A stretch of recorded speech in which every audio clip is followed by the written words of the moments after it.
네, 프로들은 오후장에 어떤 시선을 가지고 있을까요? 오늘 두 분과 함께합니다. 루크투자연구소 임순재 대표, IS 경제연구소 차영주 소장 모셨습니다. 어서 오세요.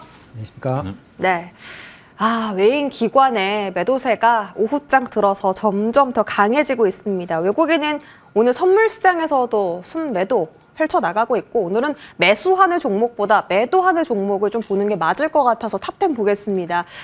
2등에 삼성전자가 들어가 있고요. SK 하이닉스도 오늘 외국의 순매도, 반도체 쪽으로 이제 순매도가 좀 발생을 하고 있습니다. 현대차, 기아, 유한양행 같은 최근에 올랐던 주목받았던 종목들도 포함되어 있고 기관이 특히 좀 반도체 쪽으로의 시선이 부정적이네요. 삼성전자, SK 하이닉스, 동반 순매도, 한화 에어로스페이스를 아침에 좀 담는 것 같더니 오후장에는 매도로 돌아섰네요. 현대차 역시 마찬가지로 같이 좀 매도하고 있고 금리 인하한다고 해서 앞으로 좋을 거다라고 생각했던 반도체 자동차 쪽으로 외인 기관 쪽에 좀 매도가 나오다 보니 증시 방향성을 잡기가 조금 더 어렵습니다. 그런 가운데 오늘 아침에 또 반도체 수출 호조라는 소식이 공개가 됐고요. 올해 가장 높았던 6월 달의 수출을 이겨내면서 반도체 쪽 수출 문제 없구나라는 시선이 좀 퍼지긴 했는데 주가는 왜 이런 건가?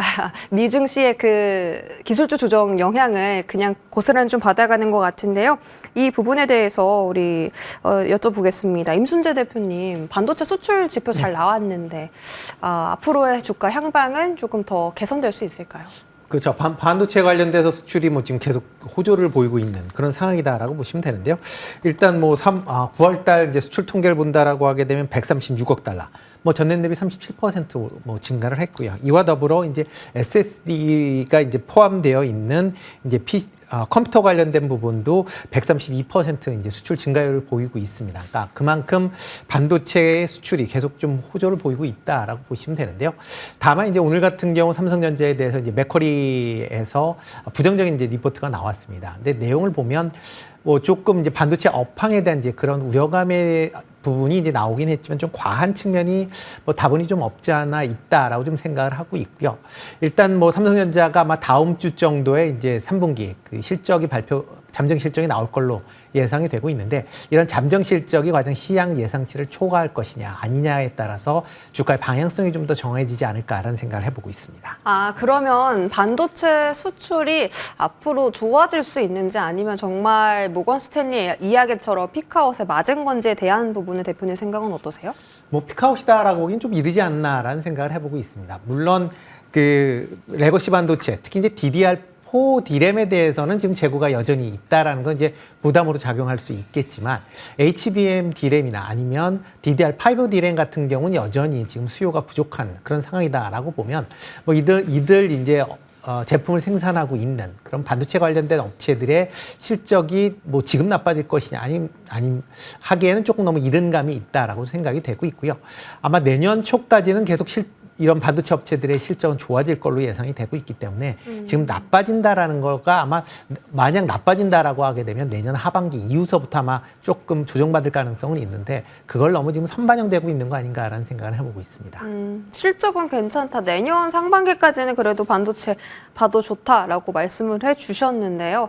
반도체 대장 종목인 삼성전자에 대한 또 매도 리포트가 나왔어요. 매도라기보다 목표 주가 하향한 리포트고요. 우리 차 소장님께 삼성전자에 대한 전망을 여쭤보자면 HBM에 대한 모멘텀도 지금 하이닉스보다 굉장히 많이 떨어져 있고 최근에 파운드리 쪽도 생산 중단한다라는 소식이 나오면서 그럼 대체 삼성전자가 지금 주가를 상승할 수 있는 돌파구가 무엇일까라고 생각을 했을 때 모르겠다. 다만 가격적인 메리트는 있는 구간이잖아요, 소장님. 그러면 모멘텀이 나올 때까지 좀 더 기다려야 될까요? 아니면 가격만 보고 지금 진입해도 괜찮을까요? 일단 모멘텀이 가장 중요하겠죠. 모멘텀이라는 것은 가격이라기보다는 가격은 후행하는 겁니다. 지금 우리가 가격을 선행한다라는 것이 아니라 지금 6만 원이라는 것에 대해서 지금 현재 솔직히 말씀드리면 저는 그 리포트 이전부터 계속 말씀드렸죠. 삼성전자가 도대체 현재 갖고 있는 모멘텀이 무엇이냐. 지금 삼성전자 입장에서 본다라면 안타깝게도 HBM에 대한 새로운 제품에 대한 부분들이 없는 상황이고 여전히 D램 가격에 따라서 천수답식 경영이 지금 현재 이어지고 있다라는 것들이죠. 새로운 모멘텀이 없다라는 점, 따라서 삼성전자 추천을 안 하고 제가 하이닉스 추천만 말씀드렸죠. 삼성전자 계속해서 흘러내렸던 그런 안타까운 모습들을 보여주고 있습니다. 가격이 싸다? 이게 싼가요? 저는 뭐 싸다는 느낌 아직 안 듭니다. 왜냐하면 절대 가격으로 놓고 보면 한때 뭐 10만 원이 넘어갈 거, 10만 전자 갈 것이야 7만 원, 6만 원이니까 싸다라고 했는데 7만 원 깨졌어부터 싸다 얘기 나왔거든요. 근데 15% 빠졌어요. 근데 지금 더 싼가요? 5만 원대 가면 6만 원대가 더 비싼 거 아닌가요? 저는 왜냐하면 모멘텀이 있는 다음에 가격이 설정이 되는 것이지 그냥 많은 투자자들이 느낌학적으로 지금 가격이 싸다? 글쎄요, 저는 뭐 거기에는 동의하기 좀 쉽지 않은 상황입니다. 근데 지금 현재 우리가 반도체를 바라볼 때 그러면 하이닉스는 왜 빠지느냐라고 당연히 반문이 나오시겠죠. 저는 현상을 이렇게 봅니다. 지금 반도체 펀드멘탈에 대한 부분들 안타깝게도 삼성전자는 그런 부분들이 안 잡히고 있습니다만 하이닉스는 여전히 펀드멘탈이 강하죠. 그러면 반도체가 조정을 받는 게 외국인들 파생과 관련된 외도덕 현상이냐 아니면 본질적인 문제냐라고 봤을 때는 저는 외도덕 현상으로 이해를 하고 있습니다. 왜냐하면 오늘 외국인들이 파는 건 삼성전자, 기관이 파는 것은 삼성전자, 하이닉스, 현대차죠. 전형적인 지수 관련주들입니다. 현재 지금 외국인들은 현물을 팔고 파생도 팔고 있습니다. 파생을 팔면 기관들은 어떻게 되죠? 기계적으로 팔 수밖에 없습니다. 왜냐하면 현재 기관들이 주체로 나서기보다는 계속해서 이런 현상들이 벌어지고 있죠. 따라서 저는 파생과 관련된 부분들이지 특히 HBM과 관련된 펀드멘탈 훼손으로 저는 보고 있지는 않습니다. 뭐 삼성전자는 약간의 별개를 볼 수 있습니다. 하지만 삼성전자가 갖고 있는 또 하나의 매력이 뭐죠? 이러한 외도덕 현상이라면 외국인들이 들어온다라면 펀드멘탈과 상관없이 언제 그랬냐는 듯이 당장 불기둥을 쏟는 게 삼성전자의 또 하나의 특징이죠. 그런 면에서 본다라면 조금 한번 진입해볼까 충분히 생각은 할 수 있을 것으로 보여지긴 합니다. 중요한 것은 지금 반도체 펀드멘탈은 D램과 HBM을 나누셔야 되고요. 그다음에 수급 요인과 관련해서는 외국인의 포지션을 정확히 읽어내야 되지 않을까 말씀드릴 수 있겠습니다. 이 10월 8일 날에 소장님 삼성전자가 잠정 실적을 발표하게 되는데 그때 이제 실적은 뭐 다들 조금 컨센서스보다는 밑돌 거라고 예상을 하고 있습니다만 주가에 부정적인 영향을 크게 좀 미칠까요? 글쎄요. 일단 과거에는 우리가 이제 이런 어떤 부정적인 어떤 상황들이 나온 상태가 대부분 이제 바닥이었었어요. 그 전에 이제 외국인들의 파생이 좀 한쪽으로 쏠렸을 때는 과거 사례를 놓고 보면 공교롭게도 그때가 바닥이었던 점이 있었습니다. 그래서 좀 희망 섞인 말씀을 하시는 분들이 있어요. 그때를 기점으로 V자 반등이 나타날 가능성도 있다. 근데 이제 일단 조심스럽죠. 중요한 것은 현재 삼성전자를 놓고 본다라면 제가 한 번 이런 말씀을 드린 적이 있습니다. 네이버 카카오 우리가 2021년과 조금 이렇게 직접적인 연관성은 없지만 새로운 모멘텀이 없다. 많은 분들이 그때 당시 네카오만 외쳤죠. 삼성전자하고. 근데 지금 네카오가 주가가 흘러왔던 게 뭐죠? 새로운 모멘텀이 없다라는 거 아니겠습니까? 본업 잘하고 있어요. 저도 여전히 네이버 쓰고 카카오 씁니다. 삼성전자 여전히 쓰고요. 그런데 새로운 모멘텀이 없다라는 측면에서는 굉장히 위험한 발언일 수도 있긴 하겠습니다만 그 모멘텀이 나오는 순간 그 대신 이런 거죠. 네이버 카카오와 다른 것은 삼성전자는 지금 모멘텀을 찾고 있어요. 그 모멘텀이 하나가 딱 점화가 되면 그때부터는 불기둥이 나타날 수 있기 때문에 일단 그것을 예의주시하자. 저는 삼성전자 믿습니다. 믿는데 일단 약간 시간이 걸리고 있는 것이 좀 답답하다 이렇게 말씀드릴 수 있겠습니다. 알겠습니다. 일단 가격보다는 모멘텀이 더 중요하다. 하지만 장기적으로 봤을 땐 결국 믿는다라는 긍정적인 답변을 들어봤고요. 2차 전지도 볼까요? 외국의 순매수 리스트 보시면 4위 단에 에코프로 BM이 들어가 있고 기관 순매수 리스트에도 에코프로 BM이 5위에서 확인이 되고 있습니다. 이 화면에는 없지만 에코프로에도 외인 기관의 동반 순매수가 오늘 좀 잡히고 있기 때문에 코스닥이 그래서 지수 방어가 좀 잘 되는 것이 아닌가라는 생각도 들고요. 이제 테슬라 3분기 인도량이 오늘에서 내일 넘어가는 밤에 발표가 되는데요. 비아드에서 이제 인도량 공개했을 때 테슬라를 훌쩍 뛰어넘었거든요. 그래서 아마 인도량이 예상보다 좀 못 나올 수도 있습니다라는 이야기도 있는데 임순재 대표님은 테슬라 인도량 좀 잘 나오면 내일 2차 전지 다음 거래일에 추가적인 상승도 가능할까요? 그러니까 테슬라 인도량보다는 아마 테슬라가 어느 지역에서 얼마만큼 팔았느냐가 아마 더 관심을 가지셔야 되지 않을까 싶습니다. 현재 지금 전 세계적으로 전기차가 팔리는 지역은 중국 지역을 제외하고 나머지 지역은 그렇게 많이 팔리지는 않고 있습니다. 특히 유럽 지역 같은 경우는 지금 역성장을 기록을 하고 있고요. 미국 같은 경우도 그냥 플러스 성장만 그냥 조금 한 자릿수의 플러스 성장만 이어가고 있는 그런 상황이다라고 보여지면 되실 것 같고요. 과연 중국 내에서 얼마만큼 현재 전기차 시장을 이끌고 있기 때문에 중국 내에서 판매가 증가를 했다라고 하게 되면 여타 지역에서의 판매가 얼마만큼 증가했느냐도 더 같이 보셔야 됩니다. 중국 내에서 테슬라가 판매 대가가 증가했다라고 하게 되면 CATL의 반도체 2차 전지가 그만큼 많이 탑재가 됐다라고 보시면 될 것 같고요. 만약 북미나 아니면 유럽 지역 내에서 판매가 증가했다라고 하게 되면 국내 배터리 업체, 특히 이제 LG 엔솔의 배터리가 많이 장착이 됐을 것이다라고 이제 추정을 해볼 수가 있는 거거든요. 그러니까 그런 관점에서 테슬라에 대해서 단순하게 그러니까 인도 대수가 몇 대라기에 중점을 두시는 것보다는 인도 대수가 어느 지역에 몇 대만큼 증가했는지를 같이 좀 보시면 좋을 것 같고요. 만약 지금 중국 지역 이외의 나머지 지역에서 인도량이 생각보다 그렇게 크게 증가하지 못했다라고 하게 되면 그동안 2차 전지에 대한 기대감이 어느 정도 조금 누그러질 가능성도 있으니까 그거에 좀 대비를 하셔야 되지 않을까 싶습니다. 중국 지역 외에서의 인도량이 좀 개선이 되어야 한다. 안 그러면 주가가 조금 밀릴 수도 있겠습니다. 차 소장님께도 2차 전지 관해서 질문 드려본다면 테슬라의 로보택시데이가 10월 10일 날 열리게 되는데요. 이 로보택시에 대한 기대감이 최근의 2차 전지 상승세에 조금 더 트리거가 되어서 상승을 더 탄력 있게 올려줄 수 있을까요? 저는 그 부분에 대해서는 전혀 연관성은 거의 없다. 이렇게. 왜냐하면 로보택시가 이제 나오는 거랑 상용화 그리고 매출이 가장 중요한 거 아니겠습니까? 우리도 지금 현재 서울 강남 지역에서 택시가 시범 그 자율주행 택시가 네. 시범이 되고 있죠. 로보택시가 이제 출시한다라는 것은 저런 기술 개발이 계속해서 이루어지겠죠. 근데 저런 부분들은 이제 상용화가 가장 중요한 거 아니겠습니까? 어떤 기술 개발. 만약에 우리가 작년 이맘때만 하더라도 저런 뉴스였었으면 2차 전지가 폭발을 했겠죠.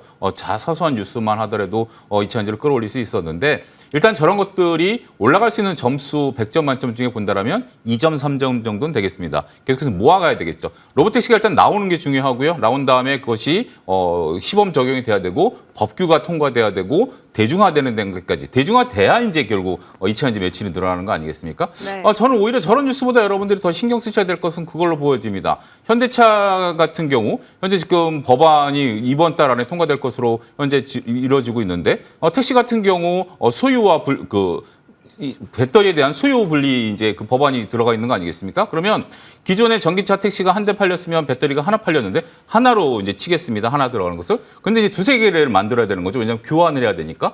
그렇게 오히려 그런 게 더는 더 획기적인 뉴스가 아닌가라고 파악을 합니다. 우리가 결국 2차 전지가 올라갈 뉴스가 여전히 테슬라에 기대느냐라는 부분들보다는 실질적인 매출이 늘어나는 부분들을 보게 된다면 긍정적이죠. CATL이 지금 현재 우리나라의 그 지사를 만들어서 본격적인 영업 내년부터 한다라는 뉴스도 어저께 나왔습니다. 오히려 그런 뉴스들이 저는 더 긍정적인 뉴스가 되지 않을까 싶습니다. 일단 차트를 본다라면 에코프로랑 에코프로 비행 같은 경우 지난 월요일 날 고점을 못 들어주고 있어요.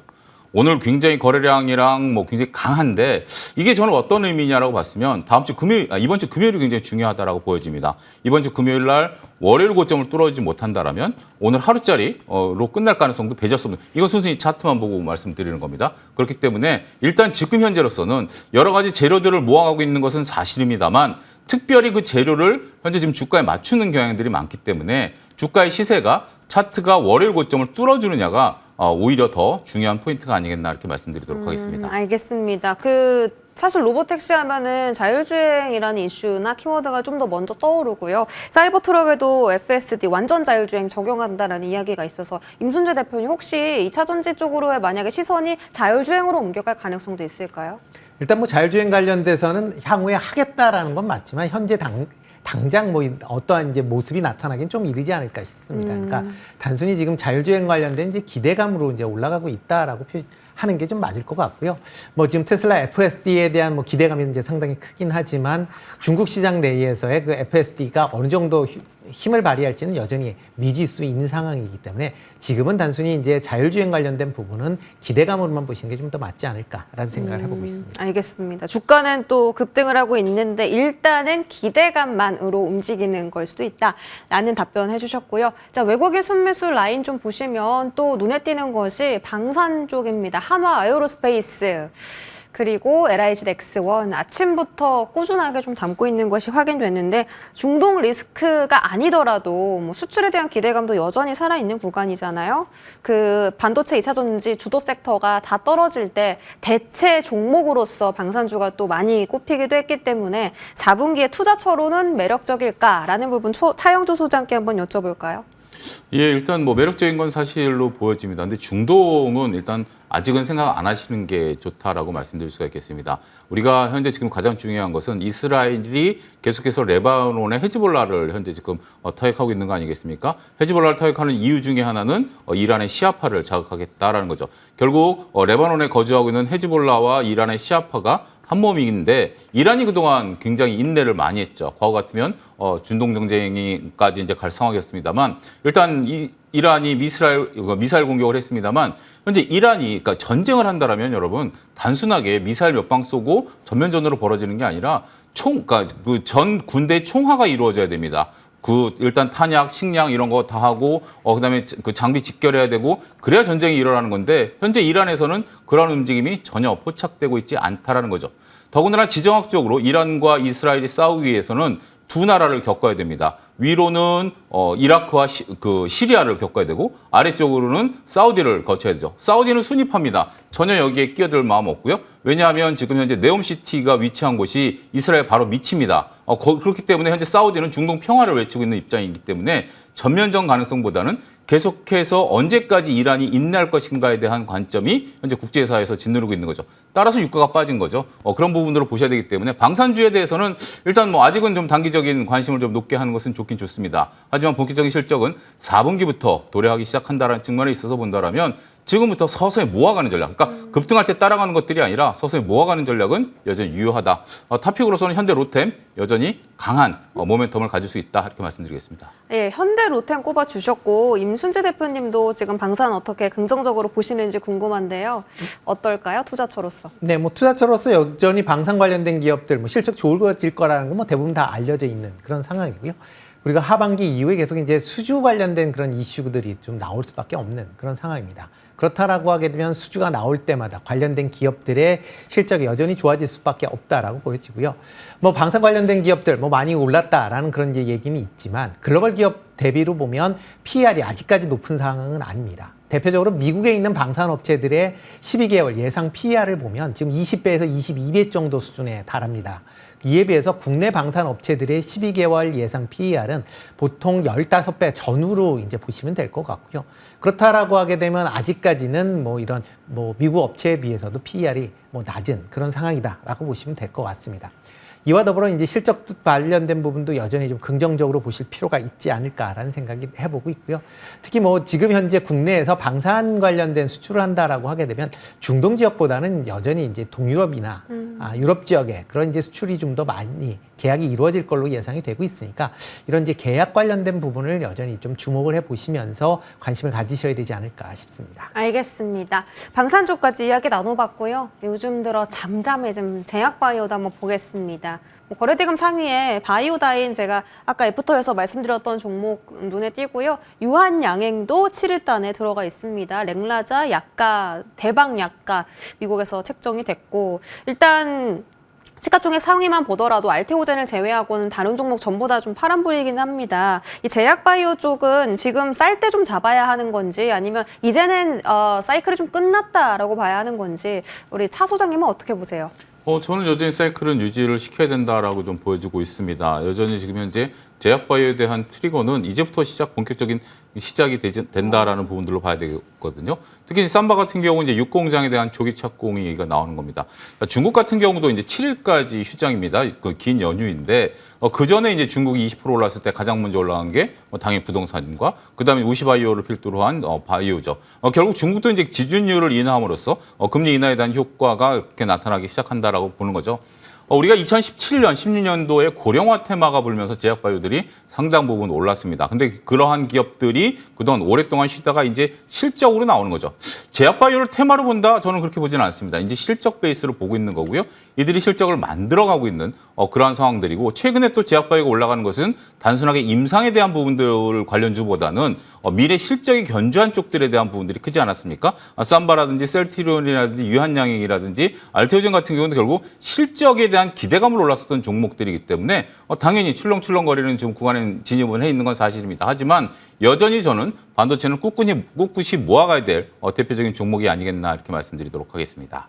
네, 알겠습니다. 제약바이오 쪽은 이제 좀 시세가 시작이 될 수 있다라고 언급해 주신 만큼 앞으로 또 기대를 해보고요. 마지막으로 중국 소비 쪽에 대해서 임순재 대표께 여쭤보겠습니다. 기관 순매수 리스트 봤을 때 이번에 지금 국경절을 맞아서 역대급 인구 이동이 예상된다고 하면서 항공주가 또 수혜주로 떠올랐고요. LG화학 같은 원자재 쪽도 급부상했죠. 코스맥스 화장품 쪽에서 이제 ODM, OEM 업체인데 이 종목도 오늘 기관이 담는 것을 보니 중국 소비주 여전히 좀 살아있다라고 해석이 됩니다. 이쪽 지금도 매수 가능한지 대표님은 어떻게 보세요? 일단 중국 관련된 부분은 이제 중국 내에서 계속 지금 부양책 얘기가 나오고 있습니다. 지금 뭐 이번 주 같은 경우 이제 중국 같은 경우 휴장으로 조금 조용하다라고 보시면 될 것 같고요. 만약 이제 중국에서 부양을 계속 한다라고 하게 되면 뭐 중국 내에 그 관련된 뭐 소비재 증가할 가능성은 있는데 과연 국내 소비재 중에서 얼마만큼 영향을 받을지는 조금 나눠서 생각해 보셔야 될 걸로 보여집니다. 특히 화장품 같은 경우에는 뭐 지금 과거에 이제 잘 팔렸었던 뭐 LG 생활건강이나 뭐 아모레퍼시픽이 과연 지금도 잘 팔릴 것이냐라고 보면 그건 퀘스천입니다. 이유는 중국 관련된 중국 화장품 업체 내에서 그만큼 이제 기술이나 그다음에 제품의 성능들이 좋아졌다라고 보시면 될 것 같고요. 다만 이제 이런 화장품보다는 여기에 이제 ODM으로 납품을 하고 있는 코스맥스 같은 경우에는 중국 화장품 관련된 기업들이 이제 OEM을 많이 하기 때문에 그런 부분은 일단 뭐 수혜를 입을 가능성은 조금 있습니다. 그러니까 나눠서 생각하시는 게 좀 더 맞을 거다라고 보여지고요. 일단 뭐 국내 업체들 같은 경우 이런 뭐 소비재보다는 중간재를 지금 수출하는 기업 쪽으로 아마 좀 더 관심을 가지시는 게 맞지 않을까라는 생각을 해보고 있습니다. 뭐 기업은 따로 있나요? 뭐 일단 뭐 중간 관련된 쪽으로 한다라고 하게 되면 만약 중국 내에서 활발하게 좀 이루어진다라고 하게 되면 건설기계 관련된 부분도 한번 좀 보셔야 되지 않을까 싶습니다. 특히 네. 건설기계가 계속 이제 주가가 좀 약세를 보였던 게 중국 이제 매출이 상당 부분 위축이 되면서 빠졌었는데 만약 중국 내에서 내수가 조금 살아난다라고 하게 되면 건설 관련된 분야도 조금 지금보다는 개선될 가능성은 좀 충분히 있어 보이고요. 그런 관점에서 뭐 접근해 보셔도 되지 않을까 싶습니다. 네, 소비재보다 중간재 쪽도 관심 가져보자라는 말씀 중국 소비주 안에서 말씀 들었습니다. 지금까지 루크투자연구소 임순재 대표, IS 경제연구소 차영조 소장과 이야기 나눴습니다. 고맙습니다.